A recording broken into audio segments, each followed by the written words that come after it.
안녕하세요. 앞이 깜깜하고 손이 덜덜 떨리면서 사연을 쓰네요. 저는 올해 38살 남자입니다. 막상 사연을 보내려고 하니까 어디부터 이야기해야 할지 막막하네요. 이런저런 정황을 생각해보면 빼도 박도 못하는 상황인데 어디에 이에 대해서 물어볼 수도 없는 노릇입니다. 부디 제 사연을 듣고 제가 어떻게 하면 좋을지 말씀해 주시면 앞으로 이 난관을 헤쳐나가는데 꼭 크게 참고하도록 하겠습니다. 아무쪼록 큰 도움 주셨으면 좋겠습니다. 어떤 욕이라도 달게 받고 어떤 충고라도 감사히 받겠습니다. 아무튼 이야기를 시작하자면 아내와 결혼한 지도 벌써 8년째입니다. 처음 만난 이후로 실제로 연애하는 기간 자체는 짧았지만 저희는 정말 누가 뭐라고 해도 뜨거운 불같이 사랑을 했습니다. 그렇게 짧게 연애했지만 서로에게 확신이 있어서 일사천리로 결혼을 하게 되었고요. 그 이후로 지금까지 살면서 아내를 사랑하는 마음은 한 번도 변한 적이 없습니다. 아내도 저를 사랑하는 게 느껴집니다. 서로가 서로를 이렇게 좋아하고 아끼는 마음은 단순히 결혼해서 같이 살고 있기 때문에 그런 것이 아니라 딱 느껴지는 마음입니다. 아주 강력하게 서로를 생각하는 마음이 진하다는 걸 인지하고 있습니다. 그런 아내한테는 언니가 한 명 있습니다. 저의 처형이 되는 사람이지요. 아내와는 나이차가 조금 있기 때문에 저와 처형하고는 나이차가 거의 없습니다. 그래서 처형이지만 비교적 편하게 지내는 편이고요. 연애 초반에 아내가 언니를 소개해주고 싶다고 해서 자주 만났습니다. 단둘이서 만나거나 다 같이 보더라도 딱히 크게 관심을 주지도 않았습니다. 근데 아내가 언니와 사이가 좋은 편이기 때문에 아내와 셋이서 자주 만나서 함께 노는 시간을 가지긴 했습니다. 연애를 하던 시절에 몇 번 만나면서 특히나 사이가 가까워진 것 같고요. 아내와 제가 결혼을 하고 나서도 어디 여행 가거나 할 때도 셋이서 여기저기 다니고 했습니다. 제가 캠핑 같은 것도 좋아하고 요리가 취미이기 때문에 제 집에 불러서도 이런 거 저런 거 다 해주고요. 근데 지금 생각해보니까 그렇게 셋이서 놀러 다닌 게 저의 욕심인 것 같기도 하네요. 처형은 굉장히 매력적인 사람입니다. 그래서 아내의 언니든 뭐든 간에 어쨌든 제가 그 사람을 어떤 면으로는 마음에 들어 하고 있었기 때문에 그렇게 함께하지 않았나 생각이 드네요. 특히 처형이 매력적인 부분은 아내의 언니인데도 성격은 정반대라는 점입니다. 아내는 조용하고 낯도 많이 가리고 하는데 처형은 그런 게 하나도 없었어요. 오히려 하고 싶은 말 다 하고 가식 없이 솔직한 성격이면서 약간 동성 친구 같은 그런 느낌입니다. 나이도 동갑인데다가 성격이 시원시원하니 저랑도 약간 허물 없이 친구 사이처럼 지냈습니다. 말도 잘 통하고 아내는 술을 전혀 못하는데 처형은 술도 좋아하고 제가 와인을 좋아하는데 와인에 대해서도 잘 알고 있고요. 아무래도 그런 매력적인 부분들 때문에 더 친해질 수 있었고 내심 마음에 들어하고 있던 게 아닌가 생각이 듭니다. 한 달에 한두 번씩은 꼭 만날 정도로 가깝게 지냈는데 처형이 결혼하고부터는 거의 만나지 못했습니다. 가끔 명절 때나 보고 그랬는데 제가 처형을 마음에 들어 했지만 그렇다고 뭐 진심으로 좋아하거나 그런 것도 아니고 해서 아쉽거나 그러진 않았습니다. 그래도 아내와 함께 셋이서 캠핑하러 다닌 추억 생각하면 처형이 캠핑을 처음 해보는 건데 너무 좋았다는 그 말이 가끔씩 생각이 나기는 하더라고요. 이제 처형도 결혼하고 각자 부부 사이가 있는지라 매번 셋이서 함께 다닐 수도 없는 걸 알고 있지요. 처형은 저희 부부랑 캠핑을 못 가는 날도 많아서 자기도 따로 캠핑을 다녀보겠다면서 아예 캠핑 동호회도 나가서 활동하다가 거기서 만난 남자랑 어떻게 잘 돼서 결혼을 했습니다. 제가 처형이 어떤 생각을 하고 있었는지는 알 리가 없지만 이제 와서 생각해보니 조금 애매한 상황이 몇 번 있긴 했습니다. 그 중에 가장 기억나는 게 장인 장모님께 처음 결혼 허락을 받기 위해서 처가에 처음 방문했던 날이었습니다. 제가 가진 게 쥐뿔도 없기는 하지만 아내를 사랑하는 마음만큼은 진짜였으니까 장인 장모님께서 저를 마음에 들어 하셨습니다. 그날 바로 결혼을 허락해 주시고 처가에서 술판이 벌어졌습니다. 아내가 술을 한 잔도 못하는 게 신기할 정도로 처가 모든 식구들은 전부 주당들이었습니다. 술이라면 저도 어디 가서 지지는 않는데 정말 저도 하마터면 뻗어버려서 실수할 정도로 술을 엄청나게 드시더라고요. 아마 제가 온다고 더 제대로 술을 마신 게 아닌가 싶습니다. 아내도 기분이 좋았는지 옆에서 술을 몇 잔 마셨는데 금방 취했다며 방으로 들어가서 잠들고 저도 자리가 불편하기는 했지만 장인어른께서 따라주시는 술을 넙죽넙죽 받아 먹으면서 자리를 지키고 있었고요. 한참 술판이 벌어지다가 장인 장모님이 들어가시면서 저에게 밤이 늦었으니까 자고 가라고 하셨습니다. 당시 여자친구이던 아내의 방에 가서 자라는 건 줄 알고 깜짝 놀랐는데 옷방 겸 창고처럼 쓰는 방이 한 개가 더 있더라고요. 아무리 그래도 가족들이 다 있는데 아내랑 같이 자는 건 좀 아니잖아요. 술자리를 마지막까지 같이 지키고 있던 처형이 방에다가 잠자리를 준비해 주었고 자기가 술자리를 대충 뒷정리할 테니 자라고 하더군요. 아무리 그때 제가 손님이었다지만 거실에 거하게 널브러진 술자리를 혼자 치우게 하기는 그래서 같이 정리하자고 했는데 처형이 자기는 아직 더 마시고 싶은데 괜찮냐고 물어보더라고요. 저도 술을 많이 마셔서 피곤하고 그랬는데 그래도 아무렴 다 끝난 자리였지만은 처형도 술을 많이 마신 걸 알고는 있는지라 몇 잔만 더 마시면 자러 가지 않겠나 싶어서 그러자고 하고 몇 잔 더 마셨습니다. 그러는 와중에 처형이 자기가 여자로서 어떤 거 같냐, 남자 못 만난 지 오래됐다는 등 약간 모호한 질문을 하기는 했습니다. 지금 이 타이밍에 이런 질문을 물어보는 게 무슨 의도일까 생각도 해봤습니다. 내가 남자로 마음에 들고 술도 먹은 김에 이런 말을 하는 건지 아니면 동생의 남편이 될 사람이기 때문에 은근히 시험을 해보는 것인지 아니면 그냥 진짜 장난을 치는 것인지 잘 구분이 안 되더라고요. 그래서 그냥 가볍게 생각했습니다. 그저 동생인 아내가 먼저 시집가는 것 때문에 마음이 그래서 그런가 보다 하면서 대수롭지 않게 넘겼죠. 아내를 잘 부탁한다는 말도 덧붙였기 때문에 그때는 아무 의심조차 하지 않았어요. 그 뒤로도 딱히 별다른 일은 없었습니다.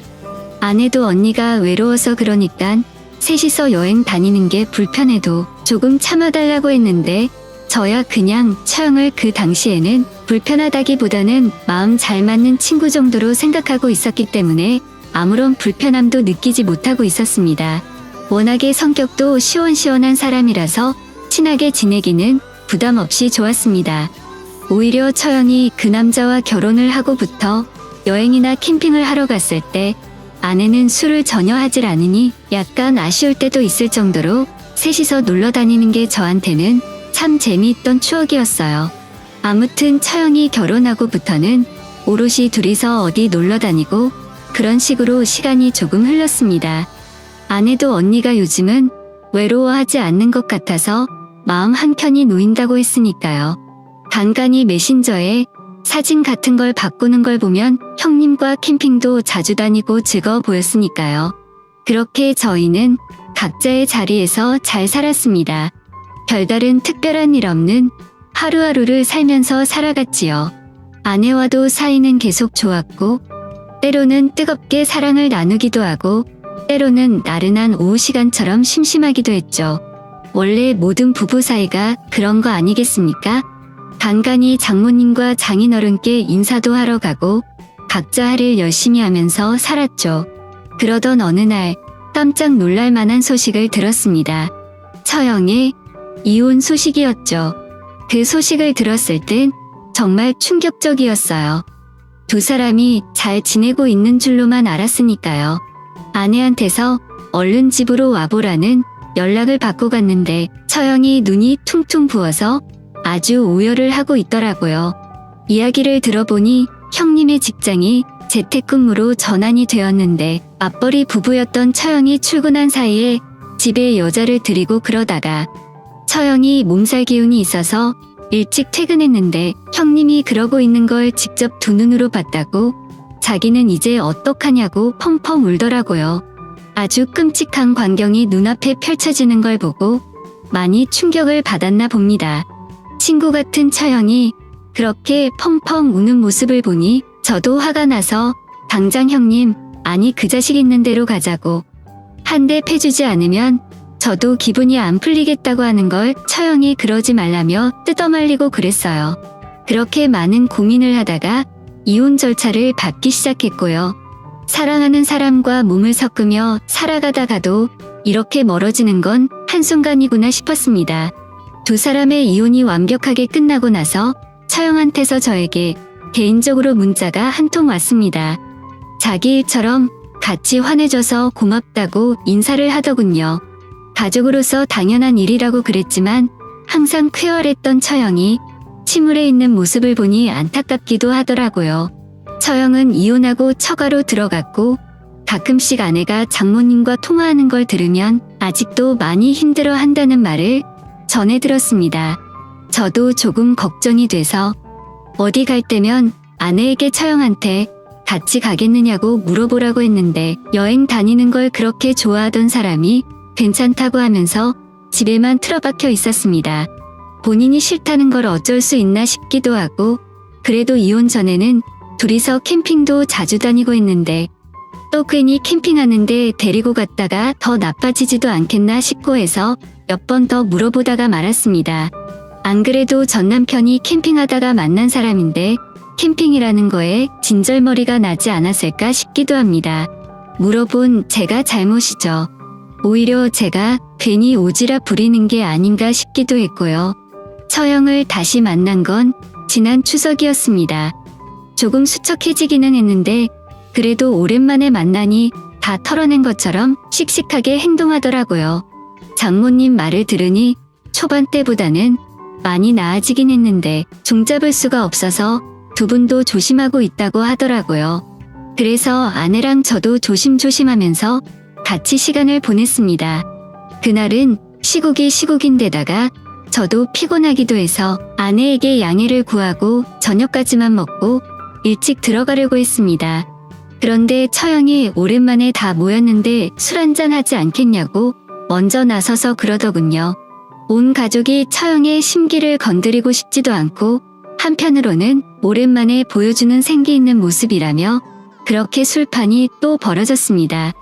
처형이 술을 엄청 급하게 달리길래 말리려고 하기도 했는데 또 괜히 그런 게 있어서 저도 같이 속도를 맞춰서 분위기를 맞춰줬습니다.